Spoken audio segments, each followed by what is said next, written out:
What अमावस्या की पूजा का इंतज़ार सभी सुहागन स्त्रियों को रहता है और बहुत ही प्रसन्नता के साथ वह यह व्रत और पूजन करती हैं।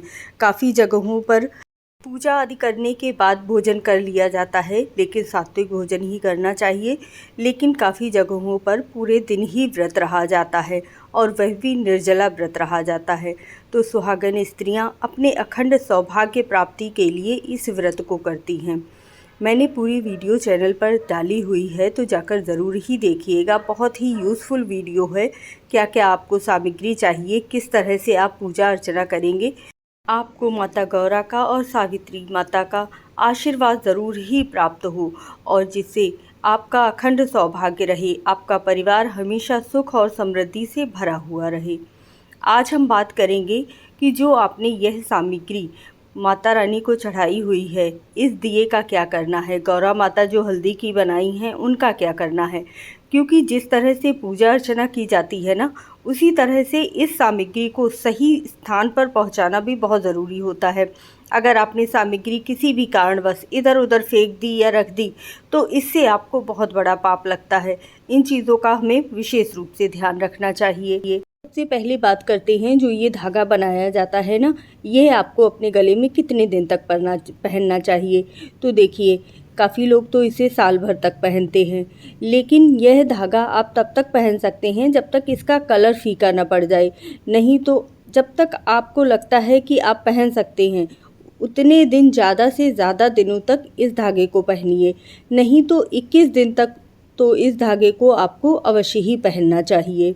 इसके बाद सबसे महत्वपूर्ण चीज़, आप अगर बरगद वृक्ष के पास जाकर पूजा करते हैं तब तो आपको इसकी आवश्यकता नहीं पड़ती है, लेकिन अगर आप बरगद पेड़ की टहनी लेकर घर में आते हैं तो आपको उसका क्या करना चाहिए।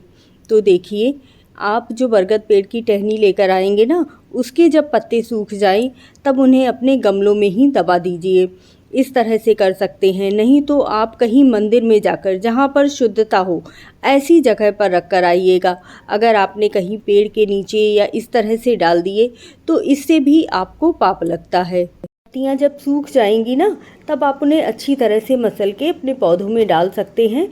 अब हम बात करते हैं, जो आपने कलश रखा हुआ है उसका जल आपको अपने पूरे घर में छिड़कना है और जो आपने दीपक प्रज्वलित किया है, जब तक कि वह ठंडा ना हो जाए तब तक उसे जलने दीजिए।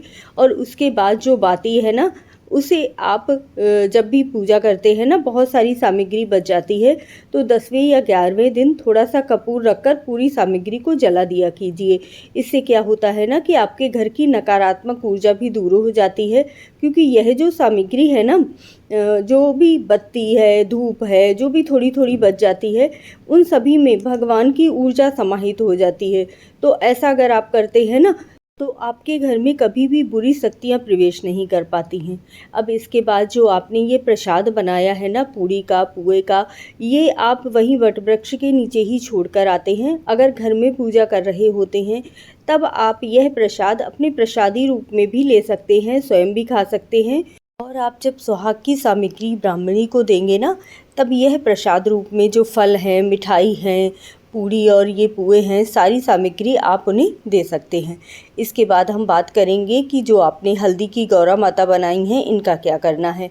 तो यह भी आप अपने पौधों में पानी में मिक्स करके और उसके बाद अपने पौधों में डाल सकते हैं।